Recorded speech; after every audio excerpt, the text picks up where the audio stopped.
crushes their soul each time they receive a new notification. You've got mail. It's so outdated. So instead, let's use tools like Slack Connect for communicating. A better, more seamless way of working across teams. Wait a second, did this just become an advertisement? Wait a second. That was real sly. That was so terrible. Oh my god. Welcome It's the Matrix. to the Matrix. But it's weird. Alright, folks. We're back today with another great piece of content to learn from with you guys. This is a poet slash rapper I'd say long time coming. longtime YouTuber, Yeah. Prince EA. He's got a lot of interesting stuff to say. No. Bars? No, not bars. Not And today... next. today- Okay, bars. Yeah. We are watching a video from him. It's called End the 9 to 5, which we can relate to. Well, not really, but like we see it. You're gonna hear a lot of poetic social commentary right now. So Yeah. he's got interesting stuff to say. I first saw a video of him in early high school. That's how long this dude's been making videos. Like Yeah. that's like 8 years ago. Yeah, Okay, let's just go. let's do it.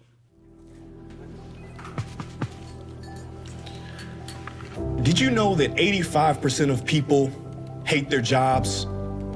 Think about that. 85% hate their careers. I guess it's no wonder why they say work stands for weary overloaded, where recreation is killed. I'm just being real. For many, it is a place of complete stress. I guess it's no coincidence why some say all jobs end in B-S.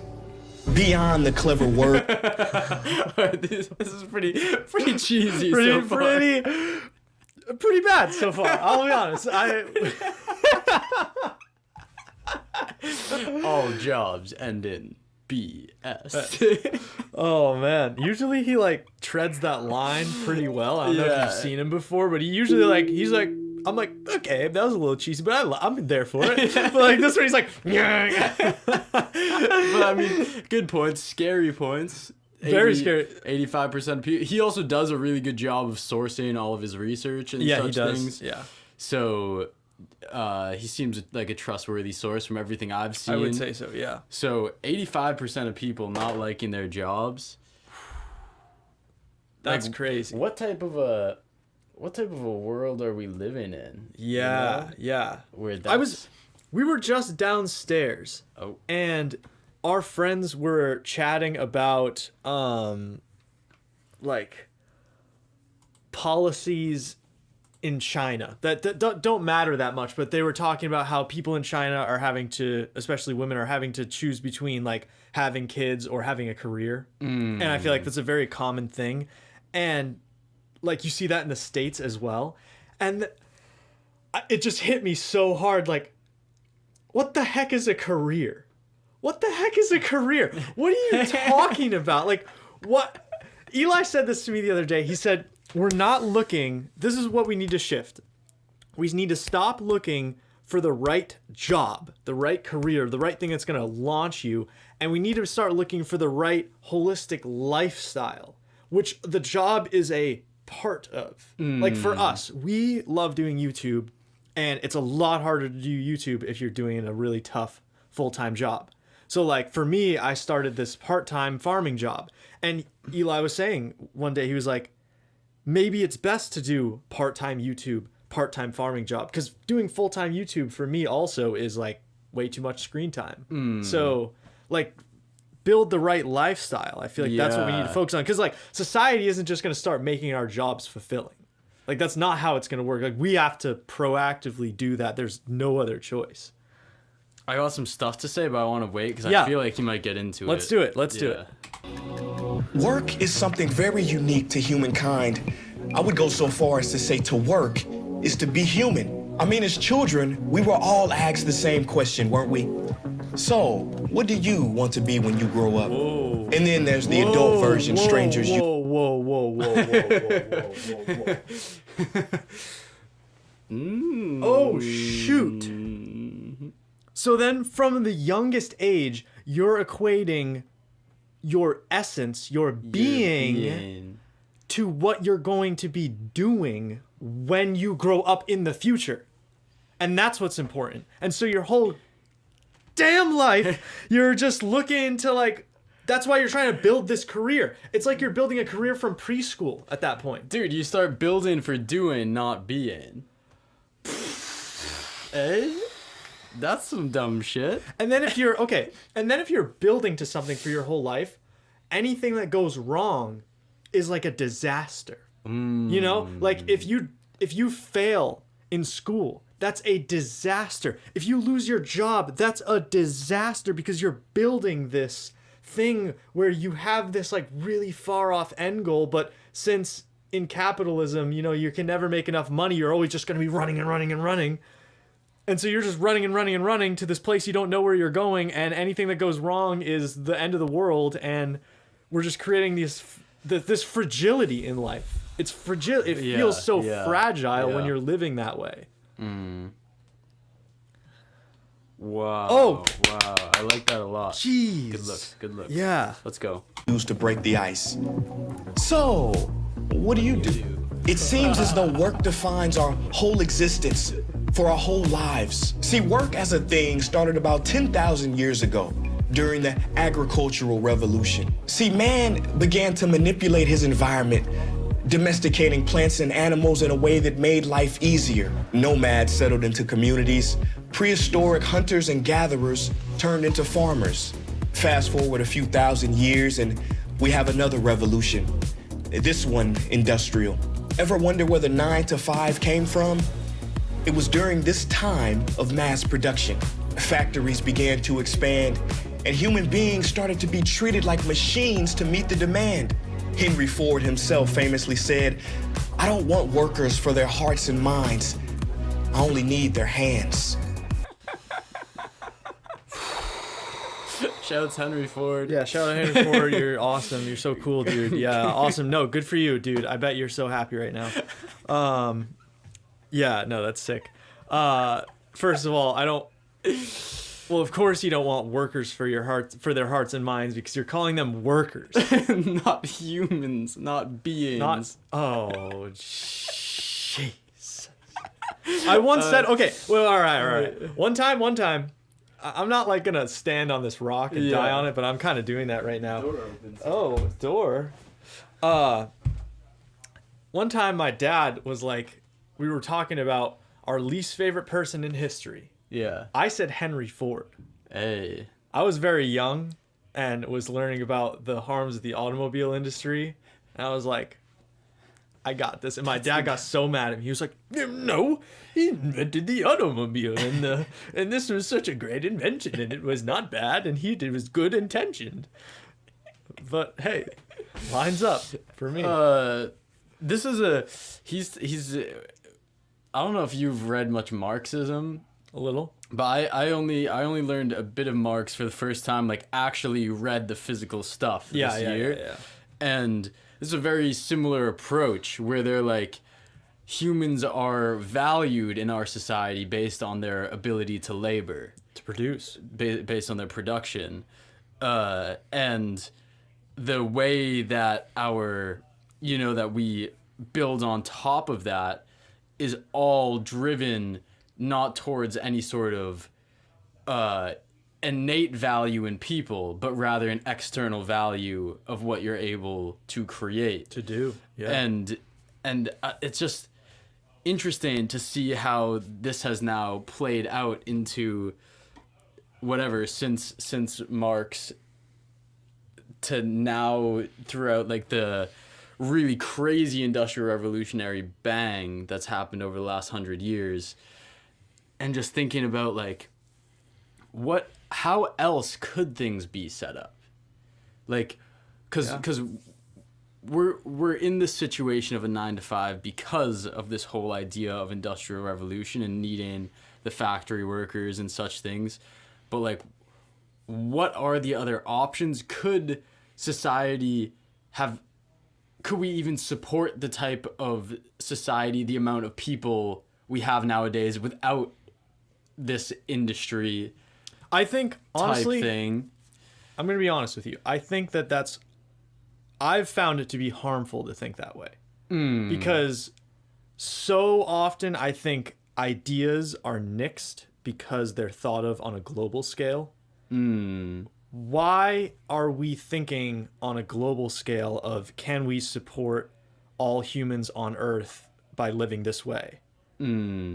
Whereas, why don't we just figure out the way that's best for us in our area? That's like that's not just like putting externalities all elsewhere on the planet, and just see if it works here. And if it works here, then maybe other people will do it. Because it's not like we're going to change everyone on Earth. It's like we could argue about this for days and not do anything about it. And I feel like that's what happens in school so often. I have one story. There was this tribal community that was contacted by these people who were trying to come in and help. You hear that there? Come in and help. And help this less developed tribal community that were hunter-gatherers. And they tried to show them agriculture. And they learned agriculture, and they just didn't practice it. And so the people come back and they're like, well, why aren't you doing the things we showed you? And they said, well, there's plenty berries, there's plenty fruits outside, there's plenty birds. That's all the man said to them is, it's plentiful outside. So why are we gonna try and dig holes? I feel like that's a cool, and hey, maybe that doesn't work here, but that works there for them. Like that's I just don't like getting in the mind processing of thinking about this as a global thing, because it's never ever going to be a global thing. Yeah. And everyone's solutions has to be local. Like the solutions here are going to be so different from the solutions like 100 miles away from here. Yeah, and you're never sustainable unless you're local. Exactly. Yeah. Also, this is like, we're talking about this pretty analytically. Like this hits me very emotionally. Yeah, you can't feel emotion if you have these glasses on. I couldn't take myself seriously. But honestly, whenever I like reach out my heart and feel into the people, and whenever I feel it in myself, the day in, day out having to go to work and having to go to things that you really dislike, do those things and not spend time with your community, not spend time with your family, not be connected to the land. Like my heart breaks.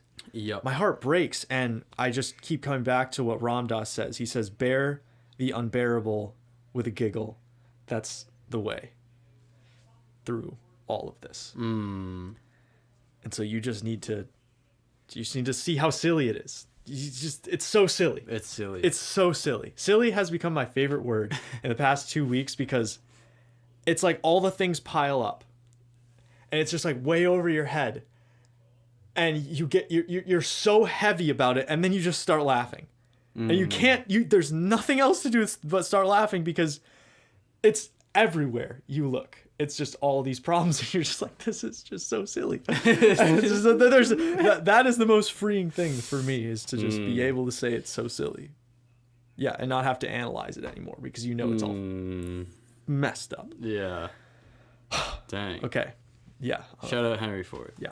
And recently, we have seen our fair share of change. Our pandemic was devastating at its core, but we saw more innovation than ever before. We saw employees move to remote work, and at first, it was tough. But then we saw stress levels go down, and productivity turned up. It proved what research has been telling us for half a century, that when you give people more freedom and flexibility, you get higher performance and peak ability. What? I've lost focus. This video is really bad. Yeah, this is pretty bad. This is terrible. It's like a. It's just getting us thinking, but it's like really bad. Yeah. It's just. It's like a horrible rhyme scheme. Horrible. It's just so basic. The whole thing is so basic. All the ideas, the rhymes, wow. really bad. It's maybe the first thing On learned with us, where we've been like, this is bad content. Yeah, but at least it's like it's getting us talking. Yeah, it's got decent content within it. The delivery is poor. Yeah. Higher performance and peak ability. So ladies and gentlemen, work is not broken. This is how it was meant to be, which is why I believe the future of work is less work and more productivity. Less competition, more inclusivity, empathy, more creativity, simplicity, and much more flexibility. And can we get rid of emails? Please, I'm hoping and praying, because 51% of people say it crushes their soul each time they receive a new notification. You've got mail. It's so outdated. So instead, let's use tools like Slack Connect for communicating. A better, more seamless way of working across teams. Wait a second, did this just become an advertisement? Wait a second. That was real sly. I see you, Prince. Was this entire thing? Wait, let's not jump to any conclusions, but like, I'm gonna unpause it and we're all gonna pay really close attention to see if this is an ad. Okay? We're gonna look at the description too to see if it's in there, like a link to it. Organizations in a single place, making businesses more effective, engaging, and time-saving. That's gotta be The future of work is up to us. We must change our institutions. Some may call it a revolution. I call it a world where humans can finally go back to being human.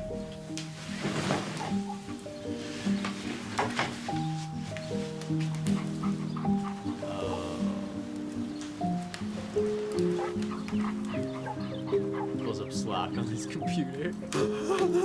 Watch the screen flip. Oh my god. Dude, that was horrible. That was so yeah, bang. yeah. Learn more and connect to Slack. Oh my.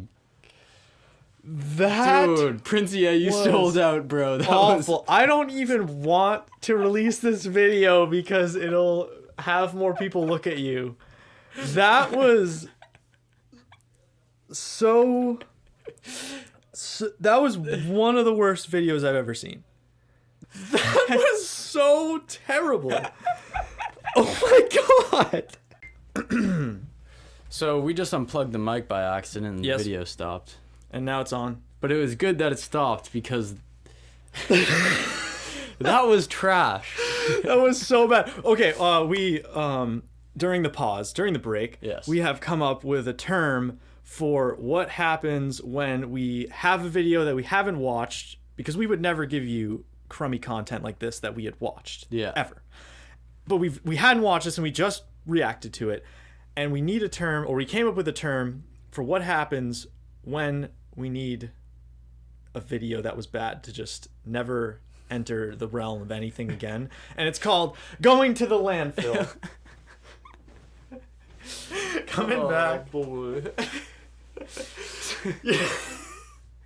We're gonna have a bulldozer come across the screen every time this happens. How about we don't even say much love for those ones? It just ends. Oh yeah. Just over.